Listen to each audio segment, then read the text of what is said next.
Hello guys, welcome to Study Marvel. इस video में मैं डिस्कस करूंगा about a catastrophic disaster happened in Russia. 20,000 tons of liter oil poured into Russian Arctic region and therefore Russia declared emergency in the Arctic region. तो आइए देखते हैं, but before we start make sure to subscribe and click on the notification bell for more upcoming videos. This all happened around a thermoelectric power plant जो कि located है Norilsk city में। Power plant के fuel tank से leak हुआ 20,000 tons of diesel ने अंबर नया river के पास के पानी को लाल कर दिया है। So let's take a look at the map to figure out the location. Russia में कारा सी के नजदीक ये रहा नॉरिक सिटी, जिससे कुछ दूर पे ही लेक पेसिनो है। एंड नेक्स्ट मैप में आप बेटर समझ पाएंगे पावर प्लांट से कुछ ही किलोमीटर दूर अंबर नया रिवर है एंड लेक पेसिनो है। ऑयल ने आसपास की सभी fresh water sources and subsoil को पॉल्यूट कर दिया है। रशिया में कारा सी के पास लोकेटेड है Norilsk city, which is one of the polluted city in Russia and also known for its leading production in nickel and palladium by its producer Norilsk Nickel, which is located in Norilsk City. The power plant which is held responsible is indirectly run by Norilsk Nickel, जो कि as I told you the world leading producer of nickel and palladium.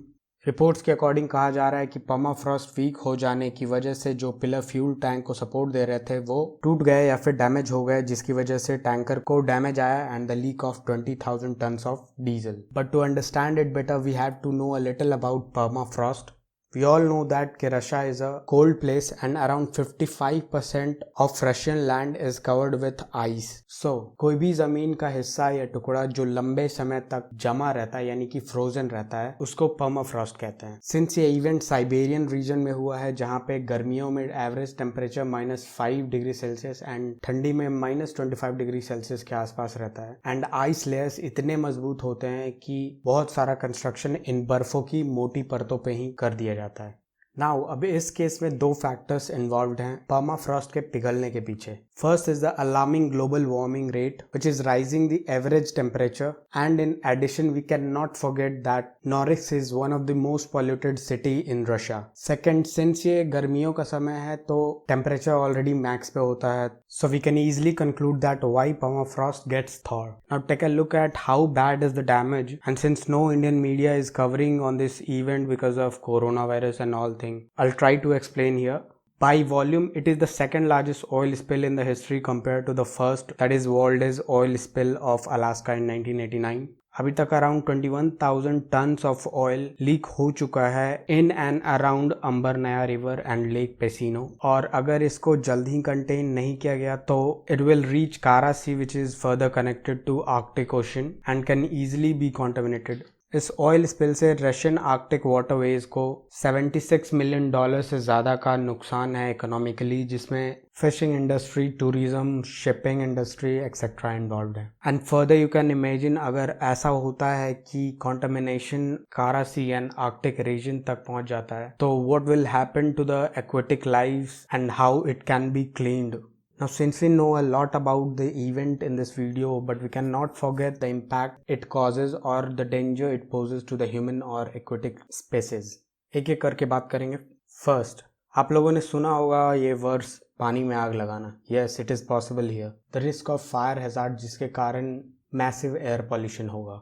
Secondly, oil में ढेर सारे chemical toxics मौजूद हैं। कुछ तो oxidise होकर एटमॉस्फेयर में मिक्स हो सकते हैं एंड रेस्ट पानी में डिसॉल्व हैं, तो कोई भी इंसान इनसे एक्सपोज रहेगा तो उसके शरीर के लिए हार्मफुल है एंड एट वर्स्ट इससे कैंसर जैसी बीमारी भी हो सकती है।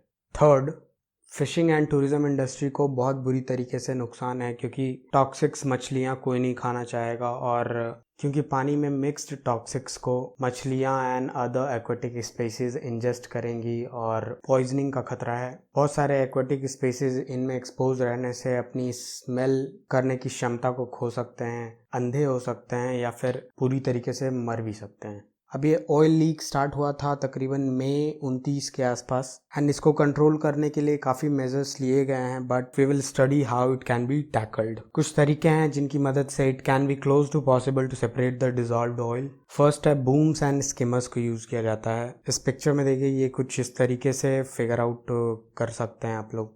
मशीन्स के थ्रू सारा कोगुलेटेड ऑयल को स्टोर कर लिया जाता है कंटेनरों में एंड देन केमिकल प्रोसेस के थ्रू इनको सेपरेट किया जाता है। There are a few other process like using dispersant, bioremediation. You can pause the video and read out about that. Or if you want PDF of the topic, you can easily get it from Telegram link in the description below. Now Indian scientists have also developed an ultra hydrophobic oleophilic membrane जो कि oil को easily attract करता है, and a marble size wood pulp balls made of cellulose जो अपने weight के 16 गुना oil absorb कर सकता है। ये तो हो गया फैक्ट्स, बट हम जानते हैं रशिया के इकोनॉमी काफ़ी वीक है और वहाँ करप्शन भी काफ़ी ज़्यादा है। सो मोर ऑफन ये नेचुरल डिजास्टर नहीं बल्कि एक मैन मेड डिजास्टर है जो कि अवॉइड किया जा सकता था अगर कंटेनर्स का मेंटेनेंस टाइम पे होता, बट ऐसा किया नहीं गया एंड लोकल अथॉरिटी भी सोती रही, जिसकी वजह से ये एक कैटास्ट्रॉफिक डिजास्टर हुआ है।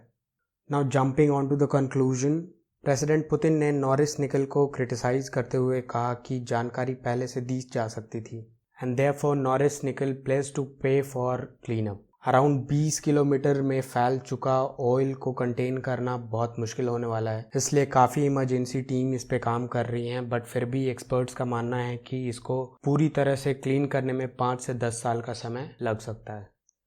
तो आज के वीडियो में इतना ही। बिना लाइक और सब्सक्राइब किए ना जाएं। Thank you so much.